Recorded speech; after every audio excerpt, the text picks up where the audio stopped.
A giant metal cylinder washed up on Greenhead Beach in Western Australia, baffling locals and triggering speculations online. There are many theories floating around. It has led people to believe that this mysterious cylinder could be a part of Indian Space Research Organisation's Chandrayaan-3 lunar mission that was launched last week. The Australian Space Agency believes that the cylinder could have fallen from a foreign space launch vehicle.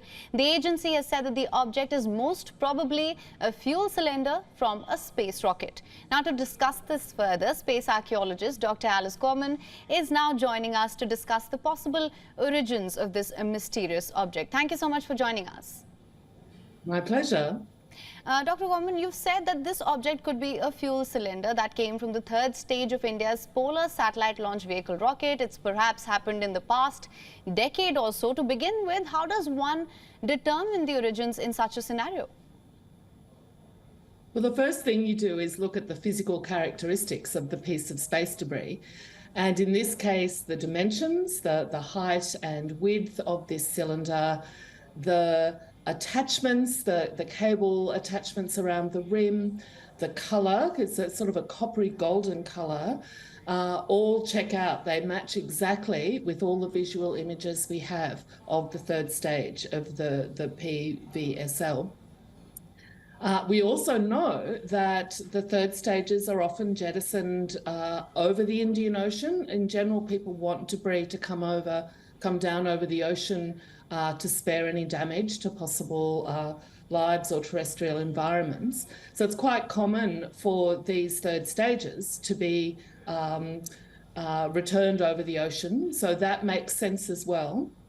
So when we look at the visual appearance, the dimensions and its location, this all makes sense as the third stage for the PSLV. All right. Now, as I mentioned, there are many theories floating around. Just to clear the air here for everyone, is there any reason to believe that this mystery object fell from the Chandrayaan-3? Sadly, it's not part of Chandrayaan-3, which is such a historic mission. It's currently in orbit around the moon and was launched, as you mentioned, just last week. But the Chandrayaan-3 was launched on a completely different rocket type. It's actually a three-stage rocket, and the first two stages are solid fuel, the third is cryogenic fuel. So it doesn't match to the configuration of this one, which we've just found. Well, thank you so much for clarifying that. Now, just if we were to entertain these theories, if it were a component of the Chandrayaan-3, how would it affect the lunar mission going forward? Well, the good news about this is if it were from that launch, it's a scheduled part of how rockets work. So they come in stages. Each stage boosts the subsequent stage to a higher orbit and then jettisons the fuel tanks to save weight as that happens. So if it had come from that rocket, it would have just been a normal part of the launch cycle and would indicate that it was operating normally and heading out into space as it was supposed to do. Now, going forward, do you think that the discovery of this mystery object could prove to be hazardous for the people in the area? Well, normally, if part of a rocket comes back down, you would have to be very cautious because many rocket fuels are highly toxic. But usually they're the liquid fuels, and this one was a solid fuel. And they do produce toxic products when they're actually burning. But when they're not, when they're inert, they aren't dangerous.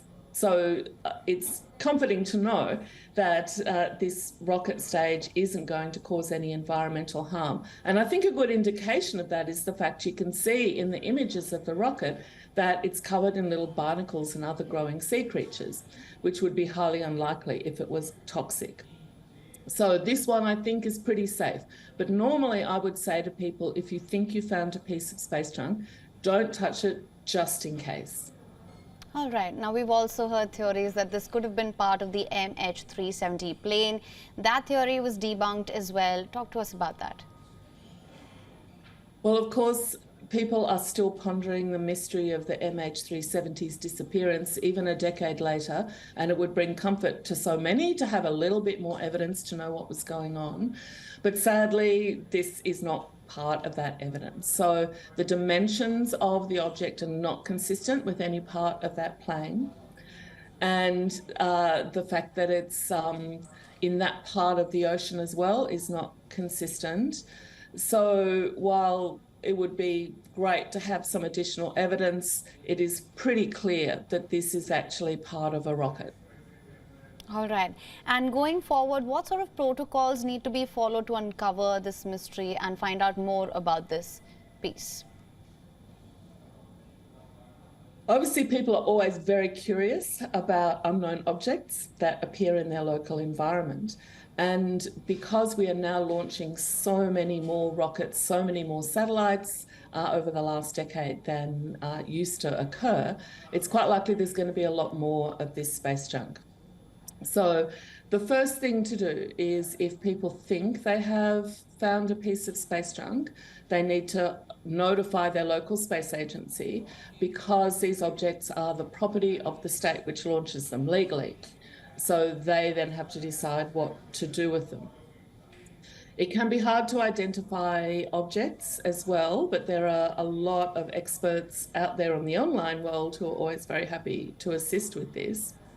Well, Dr. Gorman, thank you so much for joining us with your inputs on this. WION is now available in your country. Download the app now. Get all the news on the move.